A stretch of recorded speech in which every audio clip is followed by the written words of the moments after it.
twine and jerk, yes I can now.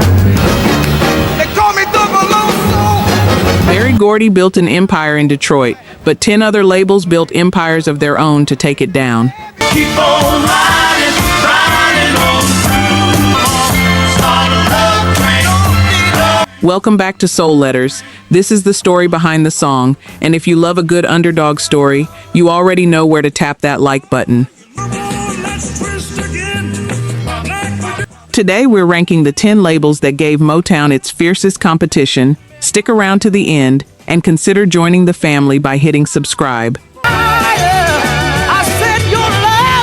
Because the ending on this one is the boldest move in music business history. Number 10.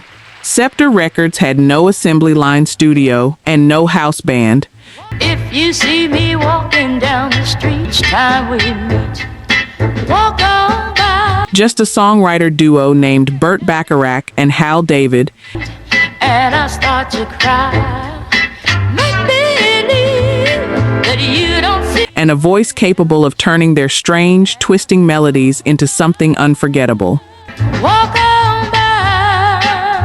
Just let me grieve. That voice belonged to Dionne Warwick, and in 1964 she recorded Walk On By, a heartbreak song delivered with almost no raised volume. In private, 'cause each time I see you, walk on by. Which made the ache underneath it land even harder. While Motown built its sound on horns, hand claps, and tightly rehearsed choreography, Broken and blue, baby, it's right. That's all that I have left. Scepter, run by one of the only women operating a major label at the time, built something jazzier and more restrained.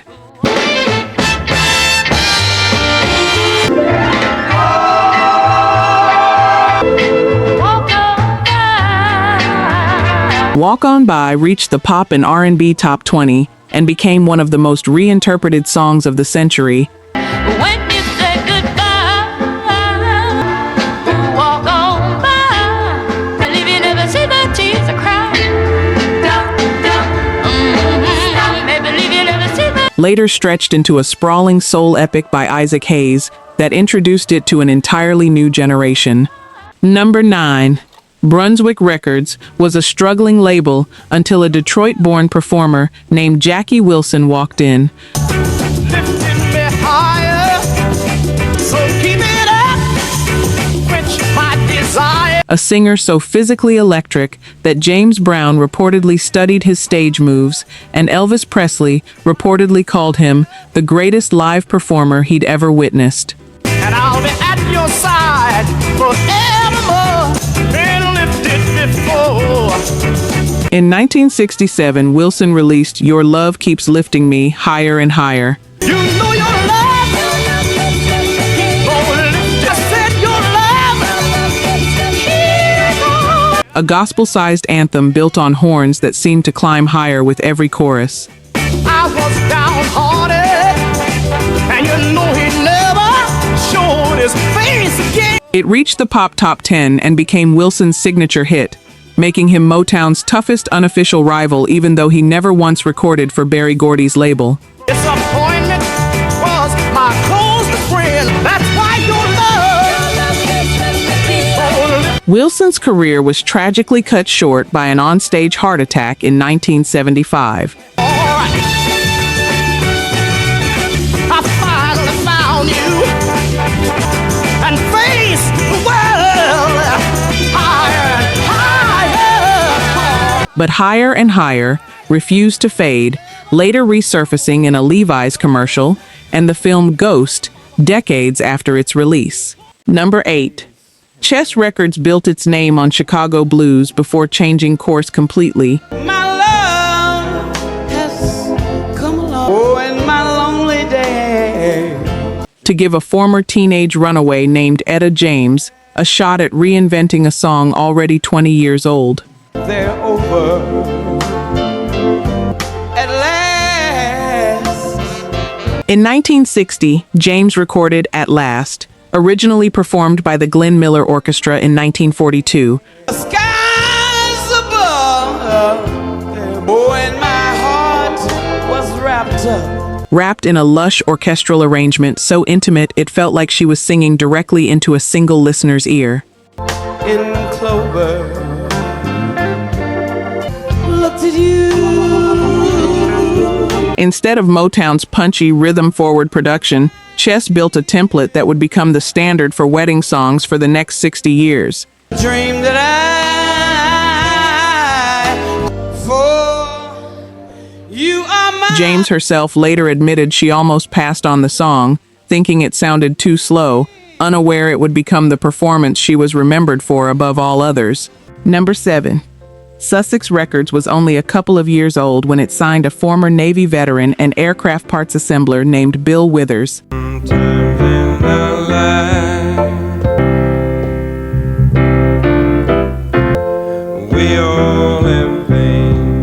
A songwriter who wrote from lived experience instead of a professional writing room. We all have sorrow. We know that there. In 1972, Withers released Lean on Me, inspired by memories of his hometown of Slab Fork, West Virginia. But if we are wise, always tomorrow.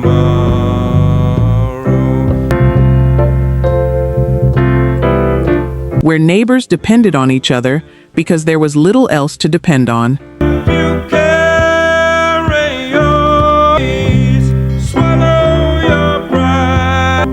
No one can feel. The song shot to number 1 and became one of the most universally recognized anthems of community ever recorded. You just call on me, brother. Have a problem that you'll understand. Don't lean on when you're not strong. Withers wrote, played, and delivered it with almost no outside polish. Need a hand. We all need you. There is a love if you ever need a friend. Have a problem that you'll understand. Proving a small label didn't need Motown's factory system to create something that would end up played at funerals, graduations, and protests for the next 50 years. Number 6. Rick Tick Records was a scrappy independent operating just blocks from Hitsville. I dig rock and roll music, yeah. On little shoes, as you can see, and I got a church, yeah. And it became Berry Gordy's most direct headache when it launched a singer named Edwin Starr straight into the R&B top 10. I can twine and jerk, yes I can now. I wear strictly, my real is no secret. But for me, it will In 1965, Starr released Agent 00 Soul, a song he co-wrote himself, riding the era's James Bond spy craze. They call me 00 Soul. There once was a fella who was down on lucky. Complete with live performances where he dressed the part in a trench coat and toy gun. No kind of soul, no way. My office with me. Listen, he didn't have no kind of rhythm. He didn't have. The record's success embarrassed Motown badly enough that Gordy eventually bought Rick Tick outright in 1966, absorbing Starr and every one of his hits directly into his own roster.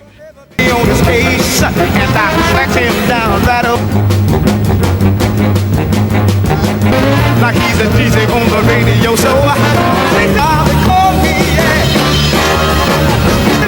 Everybody knows, call me 00. It remains one of the rare stories in music history where a rival's rising star became such a threat that the empire simply purchased the threat instead of trying to outproduce it. Number 5. Philly Groove Records only existed because its parent company, Cameo Parkway, had gone looking for black artists specifically to compete with Motown. Eyes have come to you with a line by. Pass them by. And that search accidentally launched the career of a young staff pianist named Tom Bell. Now you're in the ring, and their lie wasn't true, and you passed them. I mean, a thing, why don't you let me? In 1968, Bell produced and co-wrote La La Means I Love You for a Philadelphia vocal group called the Delphonics. Try. Let me try. All I know is la la la la la la la. I love you. I ever saw a girl a song reportedly inspired by the babbling sounds of songwriter William Hart's own young son. One for me. Let me hold, girl, and fill you with my charms, I'm sure. You will see the things I... The record became a gold-certified smash, reaching number 4 on the Billboard Hot 100.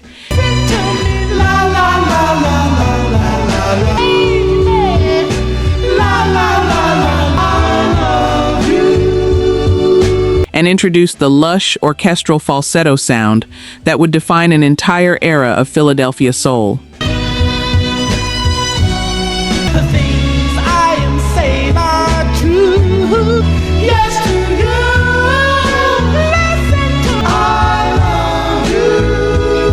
Oh, come on and take my hand. It marked the true beginning of the Philly sound, proving Motown's Detroit dominance could be answered from an entirely different city with an entirely different kind of orchestration.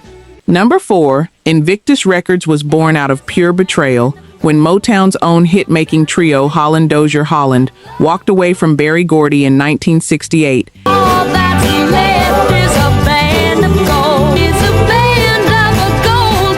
After a bitter royalty dispute and built a rival label completely from scratch. That's left of the dreams I hold.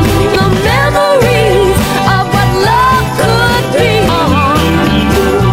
You are still here with me. In 1970, Invictus released Band of Gold by Freda Payne, a song about a marriage collapsing on its wedding night. Shelter of a mother I had never known. We kissed after taking back. Credited under a fake name because Gordy's lawsuit legally barred the trio from using their own names on any label. I wait in the darkness, filled with blue. Hope ensues. The song hit number 1 in the UK and the pop top 3 in America, recorded using Motown's own former session musicians. That you walk back through that door, that red room, and love me like you tried before. The Funk Brothers, who moonlighted on the very record built to compete with their old employer. You are still here with me. Oh, don't you know that I wait in the dark, filled with sadness, filled with blue. Dream of what love could be. All the dreams I hold is a band of... It remains one of the boldest moves in music business history. The architects of the Motown sound, using Motown's own players to build a rival empire right under Gordy's nose. Number 3, Philadelphia International Records was founded by Kenny Gamble and Leon Huff with one clear goal: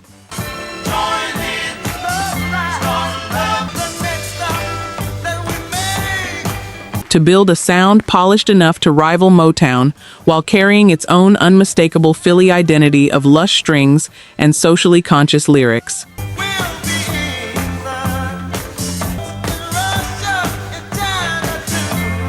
In 1972, the label's flagship group, the OJs, released Love Train, a call for global unity that became an unlikely number 1 hit during a decade defined by division and unrest.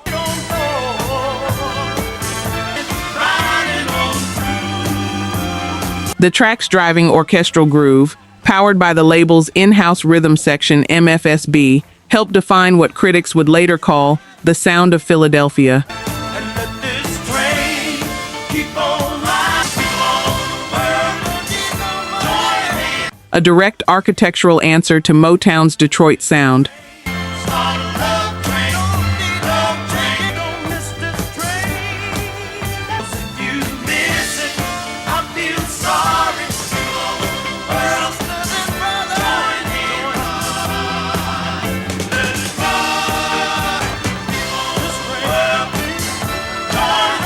By the mid-1970s, Philadelphia International wasn't just competing with Motown anymore, it was arguably surpassing it in commercial dominance and cultural relevance. Number 2.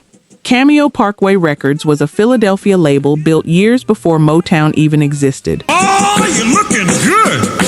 I'm gonna sing my song. Come on, let's twist again. Come on, everybody, we did last summer. Yeah. Founded by Bernie Lowe and Cal Mann, and it proved a rival empire could be built entirely on the strength of a dance craze instead of a signature sound. Twist again. Like we did last year. Yeah. In 1960, the label had a local South Philadelphia singer named Ernest Evans, freshly nicknamed Chubby Checker, during a joke on a Christmas recording, cover a song originally written and recorded by Hank Ballard called The Twist. Christmas time is here. He loves me so. Round and up and down we go again. Cameo Parkway's own label president wasn't even impressed by the recording at first, dismissing it as barely good enough for a B-side, and it sat largely unnoticed for over a year before American Bandstand host Dick Clark pushed it into heavy rotation. Oh, baby, make me know you twist again. Like we did last summer. The song didn't just become a #1 hit. It became the only non-holiday song in American chart history to reach #1 in 2 completely separate chart runs. Twist again. Like we did last year. First in 1960 and again in 1962. You remember when people really humming. The Twist ignited a nationwide dance craze that pulled Motown's teenage pop audience directly into Cameo Parkway's orbit years before Gordy's label had even released its first major hit. Come on, let's twist again.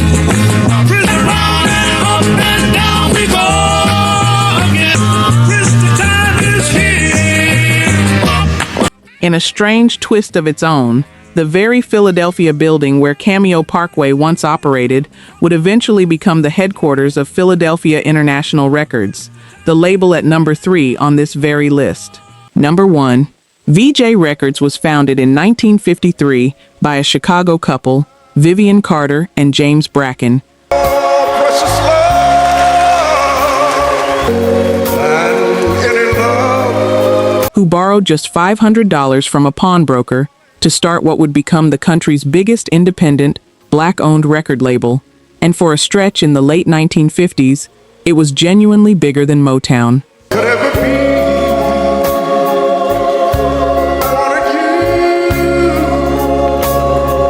In 1958, VJ released For Your Precious Love by a group billed as Jerry Butler and the Impressions, And so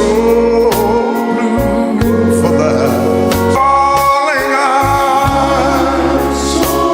a song written by Butler alongside bandmates Arthur and Richard Brooks after the label insisted on crediting Butler as the frontman over the group's objections.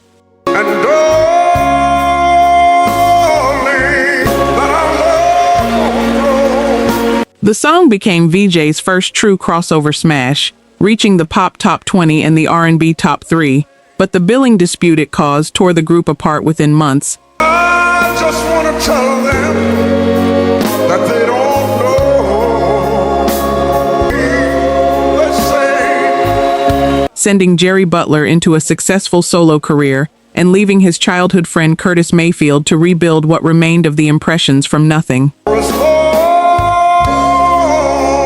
Our love will grow wider than it seems. VJ would go on to even bigger triumphs, eventually becoming the first American label to release the Beatles after Capitol Records passed on them. All the things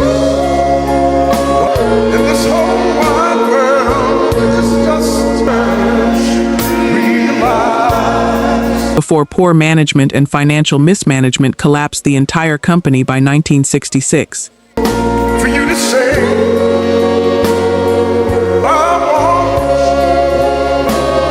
that you'll be my girl. It stands as the most complete rise and fall story on this list, a label that beat Motown to the punch. And you, wanting you,